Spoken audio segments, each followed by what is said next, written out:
You're listening to the Quint's podcast.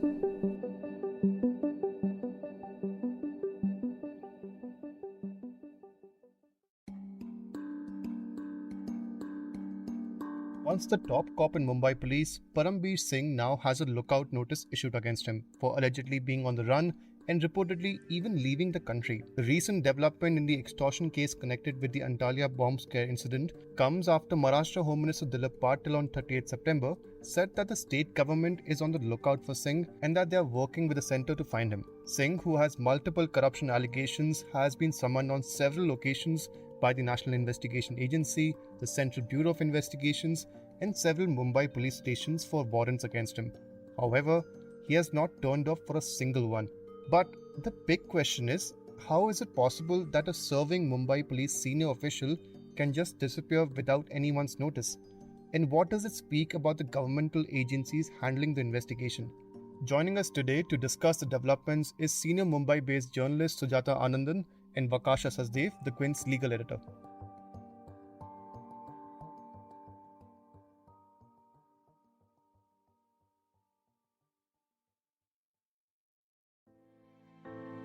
You're tuned in to The Big Story, the podcast where we dissect the headline making news for you, and I'm your host, Himmat.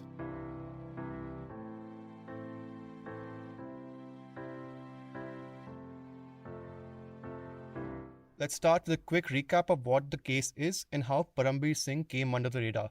Singh was a former Mumbai Police Commissioner and was transferred to the post of DG Home Guard amid the controversy over police officer Sachin Walse in the connection with the Mukesh Ambani bomb scare.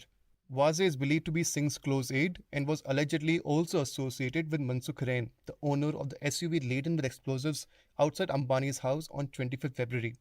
Walse was later suspended from the force and arrested by the National Investigation Agency for allegedly planting the explosives. Amid the political pressure from the opposition, Singh was removed from his post. However, in a twist, Singh, in an unsigned letter in late March, accused former Maharashtra Home Minister Anil Deshmukh of corruption and bribery charges. Pertinently, in the letter, Singh claimed that Deshmukh had directed Walse to collect rupees 100 crore every month from bars, restaurants, and other establishments in Mumbai. Since then, both Singh and Deshmukh have been entangled in court proceedings and NIA investigations. The Maharashtra state government has also launched a single judge commission of retired Justice K.U. Chandiwal to investigate the charges levelled by Singh against Deshmukh. Now, the commission has summoned Param Bir Singh thrice for questioning. However, he has failed to comply with any of the summons. A bailable warrant has also been issued against him by the commission, and they have given him till 6 October to appear before it. Additionally, there are also 5 FIRs against Singh on charges of extortion, but he has reportedly failed to appear for questioning for those inquiries as well. The CBI is on record stating that they have visited Singh's residences in Mumbai and Chandigarh but were unable to trace him. But the latest developments in the controversy came after Maharashtra Home Minister Dilip Patil spoke to media about the rumours of Singh's disappearance and said that the State Home Ministry is trying to find Singh and is working with the NIA to locate him. He added that he has heard that Singh may have travelled outside India without informing officials and will face action for it since he has not taken permissions to do so. According to several media reports, there is a possibility that he has travelled to Russia. So, how can such a high-profile police officer manage to disappear into thin air without any authorities raising any eyebrows? Senior journalist Sujata Anandan says that if Singh has fled abroad, there is an obvious issue of complacency on the authorities' part. She expands on the protocols that a government official has to follow before leaving a country. There are only two possibilities here. Firstly, he just cannot disappear into the oblivion unless he has got a lot of help from some people in top places, some people in high authority. It is totally not possible because the protocol is that if he's actually traveling abroad, he has to apply for leave. He has to tell them which country he's going to. He has to give them the address where he can be found. He has to give them a specific time period when he will come back, and then he's a IPS officer, a top officer in the country. The thing is, his passport and everything are very noticeable. No, when he travels abroad, so he just can't disappear like that unless there is some complicity. It is a different case with Vijay Mallya or Nirav Modi or others. They were private citizens. They can always travel anywhere and not come back. But it is not the case for a serving IPS officer. He either has help from very, very high places, or the second thing is he's actually not traveled abroad. He may just be holing up, in some small village or small town, in some obscure place, and trying to wait out, this case that is happening against him, because the NIA is also not moved in so many months against him, no, but it is also possible that, Sachin Vazir is under questioning, and obviously if Sachin Vazir is involved in any wrongdoings, he has had to have the patronage of Mr. Param Bir Singh, and Vazir may not want to protect his former boss, why should he sacrifice himself, for these kind of things? So he must have just gone, it's possible that he's just gone underground to be able to write this out. And then he has a very difficult task. There are two governments, two ideologically opposed governments that he has to negotiate with, one in the center and one in the state. Either he's buying time for that, like if he buys time for that and, he does a deal with both and, then easily, easily if somebody is complicit in this, the case against him can be weakened. When it comes to court, there will never be anything to, convict him or anything like that. So he might be waiting for that. But if he's actually traveled abroad, I think we must do some, as journalists, we should do some investigation and find out from the airport logs and all that, when did he really travel? Which flight did he take? Which country did he go to? It is not a very difficult thing to investigate, so long as you have the right sources. We must do that and we must find out. At the moment, it's all in the realm of speculation, no? Sujata Anandan adds that there's also possibility of there being a political hand involved in giving Param Bir Singh a safe passage to another country. Without a political hand, he will not be able to disappear so easily. Without a political hand, he will not be able to disappear so easily. And this is the era of tracking and tracing, and even if nobody is tapping into your phone, the fact that you have Google on your phone, it easily betrays. Now you have Google, you have Facebook, you have Twitter. It easily betrays where you are. So it is not a difficult task. It's possible that he has changed his devices, or he has switched off all his devices. See, let me tell you one thing. Years ago, in the late 80s, there was a similar case of an IPS officer just disappearing into oblivion. His name was, if I am not mistaken, his name was Rakesh Soor.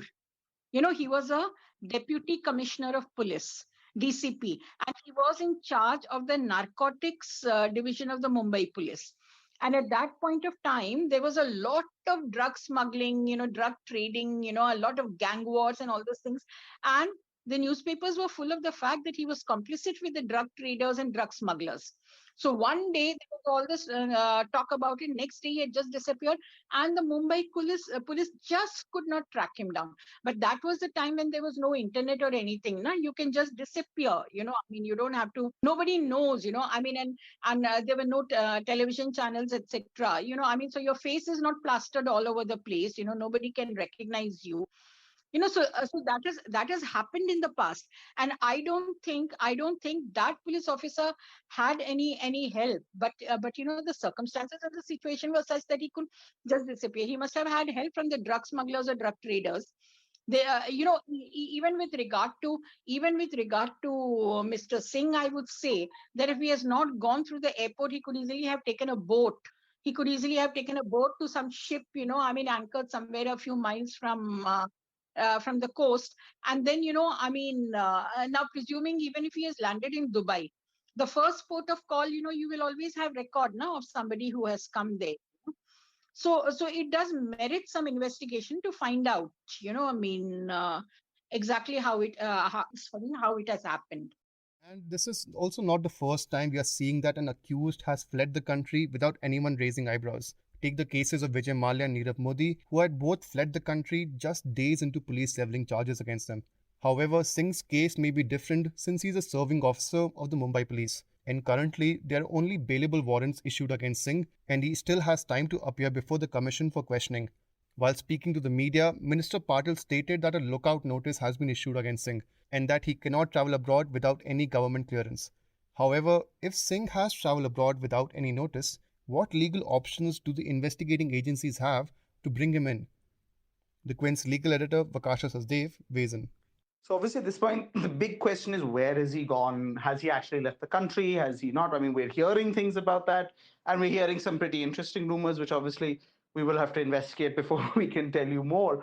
But the point is that at this stage of time, the first things first are that there are the basic building blocks in place to make sure that this man can be arrested. And to that extent, there have been several bailable warrants already issued for his arrest. Now, having said that, there's given the number of times that he had refused to actually comply with notices, it's arguable that maybe by now even a non-bailable warrant should have been released. But given that there were legal challenges to the original warrants, that's probably not something which could have been done at this point. There is a lookout circular now, we know, which has been issued for him. Perhaps that could have been issued earlier, because that would have actually stopped him from leaving the airports. As we said, we know that there is one now, but the exact date has not been specified. And as far as we can tell, that wasn't in place for the last several months. And that would potentially have meant that he could have escaped during all this time, because that lookout circular is the practical thing. Well, even though technically an arrest warrant would mean that he couldn't leave, the lookout circular is a very practical thing which ensures that at airports or any sort of point of departure, you could have actually stopped him.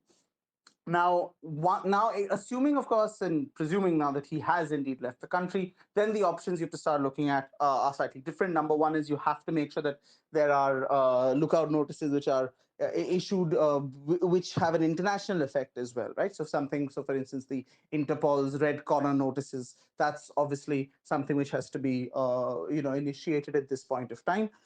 There's also then the big question becomes, okay, so once we know where he is, what happens then? And then the next step obviously then becomes extradition. Now, for extradition, it will be dependent on where he's gone.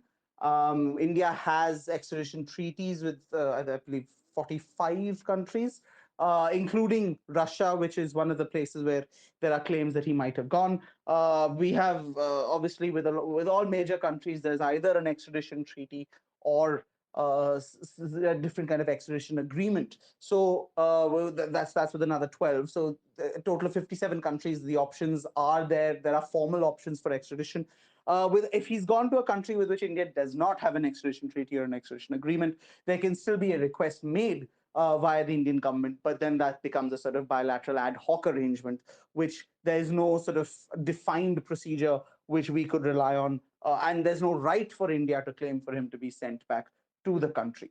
Now, in terms of the extradition process, that sort of depends on which country the person's in, and then the extradition treaties, requirements, and procedures will kick in.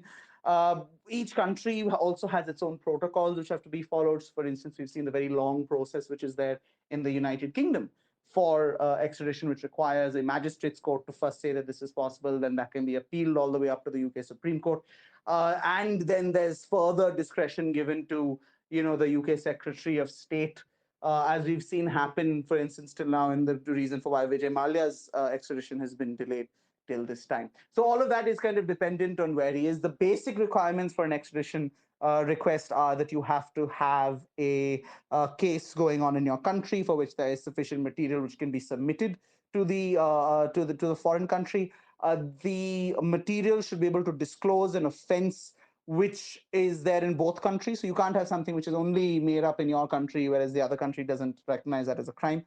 Given the kind of allegations about extortion which are there against Param Bir Singh, that's something which would still be, which will pretty much be covered by any extradition treaty, you'd imagine. But then obviously, you have to have sufficient material that has to show that the person is likely to have committed that offense. It's not the standard, obviously, of proving them guilty. It's a sort of very basic prima facie thing. And then, of course, they can try to raise objections to the extradition on various grounds, including human rights abuses or political persecution. Now, those obviously, we don't know what exactly will be used here because we don't even know where he is. But those are sort of the considerations which will go into play when and if extradition becomes a requirement. Param Bir Singh's disappearance in the case throws a surprise spanner in the works of the investigations in Anil Deshmukh's corruption cases. This is a developing story, so stay tuned to the Quint and the Big Story podcast for more updates. If you liked listening to this episode, please subscribe to The Big Story for episodic updates. We're available on Apple, Google Podcasts, Spotify, JioSaavn, and most of the other popular podcast streaming platforms. For other podcasts, please log on to the Quint website, and for any feedback, please shoot an email to podcast@thequint.com.